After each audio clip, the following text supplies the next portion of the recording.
भारत।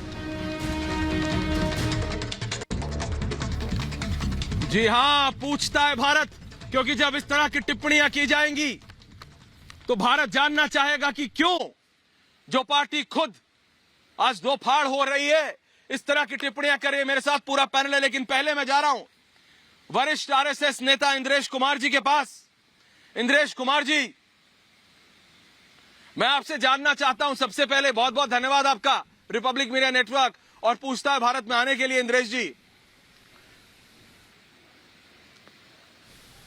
और दूसरा ये इंद्रेश जी कि क्या आरएसएस का कोई खास करिकुलम है क्या, कोई खास किताबें हैं जो राहुल गांधी के हाथ पड़ गई है, जो उसके बाद ये इस तरह की टिप्पणी कर रहे हैं? जरा भारत को बताइए, भारत की जनता जानना चाहती है क्या कुछ ऐसा खास करिकुलम जो कि स्टेट बोर्ड से अप्रूव ना हो, आईसीएसई से अप्रूव ना हो, सीबीएसई से अप्रूव ना हो? ऐसा कोई खास किताबें पढ़ाई जाती हैं क्या स्कूलों में विद्या भारती के? इंद्रेश जी।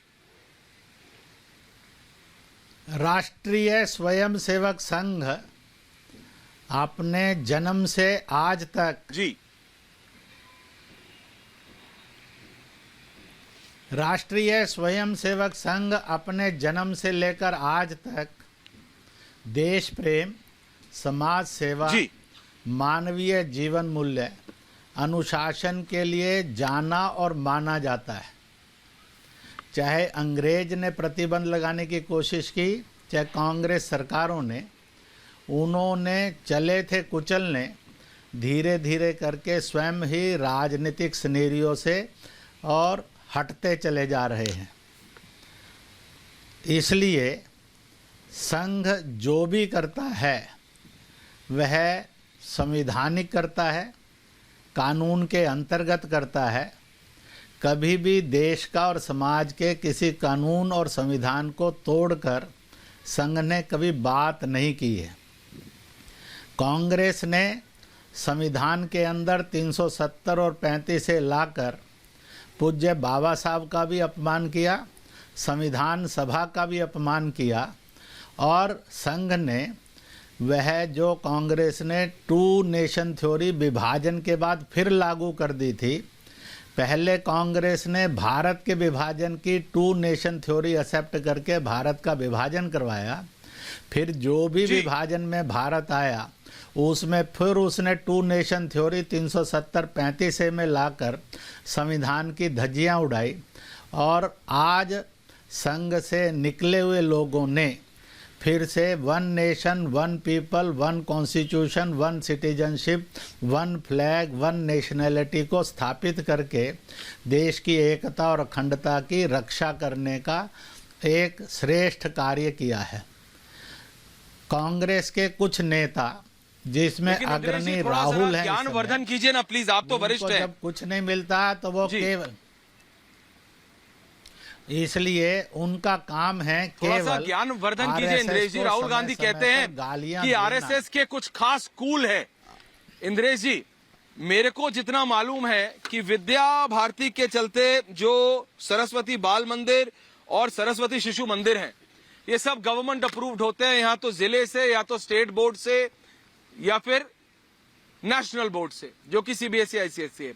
क्या इसके अलावा, और आप प्लीज बताइएगा क्योंकि आप एक वरिष्ठ नेता, आप बताइए कि क्या इन स्कूलों में कुछ खास ऐसी किताबें हैं क्या जो कि अप्रूव ना हो और वो पढ़ाई जाती हो, जिस पर राहुल गांधी इस तरह की टिप्पणी कर रहे हैं?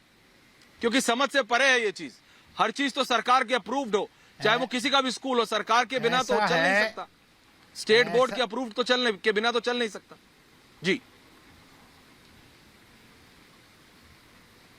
इसलिए संघ के स्वयंसेवक और उन स्वयंसेवकों से जुड़ी हुई जो संस्थाएं हैं, चाहे विद्या भारती होगी, एकल विद्यालय होंगे या अन्य संगठन चलाते होंगे, ये सब मान्यता प्राप्त विद्यालय हैं।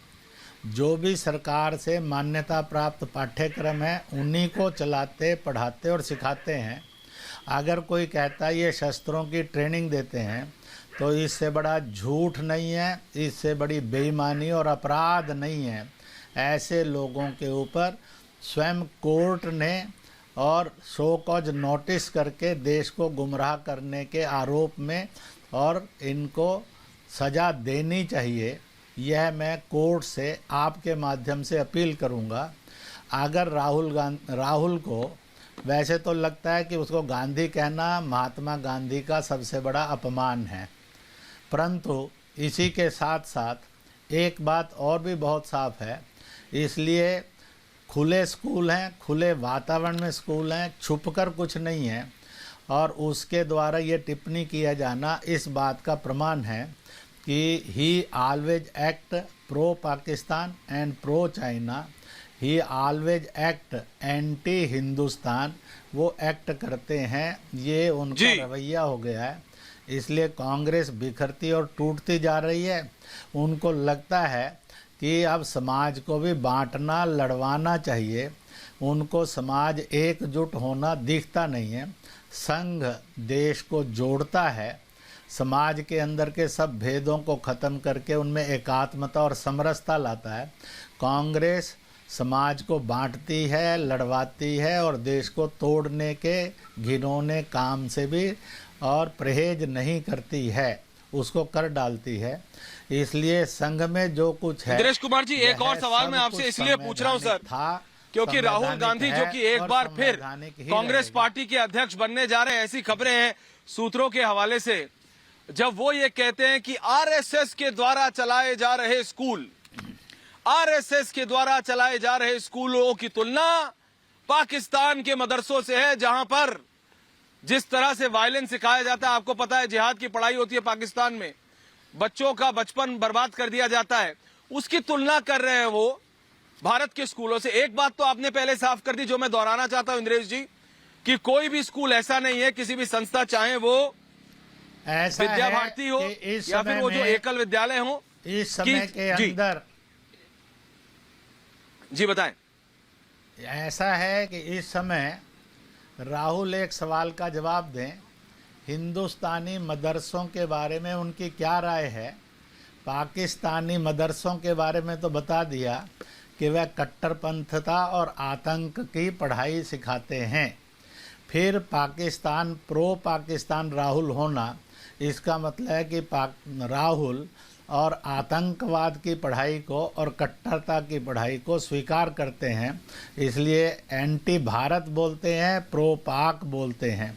अब वो हिंदुस्तान के मदरसों के बारे में भी अपनी राय व्यक्त करें कि यहाँ के मदरसों के बारे में उनकी क्या राय है। दूसरी बात, मैं एक बहुत साफ उससे कहूँगा और पूरे विश्वास के साथ, पूरे और संवैधानिक रूप में, कि इस समय कांग्रेस खंड खंड हो रही है और उसने इतने अपराध और गलतियां अब तक की हैं सत्ता में रहते हुए और सत्ता से बाहर रहते हुए। अगर वो हर महीने भी एक एक माफ़ी मांगे तो शायद कुछ साल लग जाएंगे, तब भी वह अपने पापों से, अपराधों से और कसूरों से मुक्त नहीं हो सकेंगे। इतने अपराध उन्होंने पूरे जीवन के अंदर कर डाले हैं।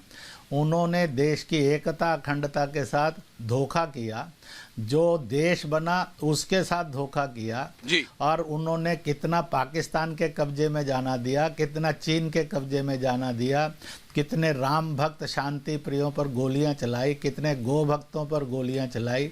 ऐसी एक पूरी किताब भरी हुई है जिसकी माफ़ी मांगते मांगते कांग्रेस का सूर्य अस्त हो जाएगा।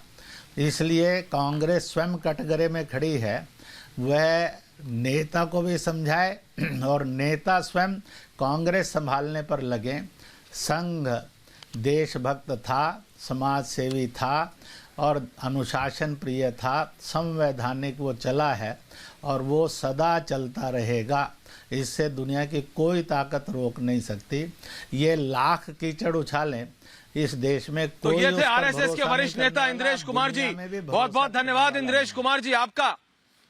जी जी, आपने समय निकाला। पूछता भारत पर आए रिपब्लिक मीडिया नेटवर्क पे बहुत बहुत धन्यवाद इंद्रेश कुमार आपका। बहुत धन्यवाद, बहुत धन्यवाद सर, धन्यवाद। और अब मैं जा रहा हूं अपने पूरे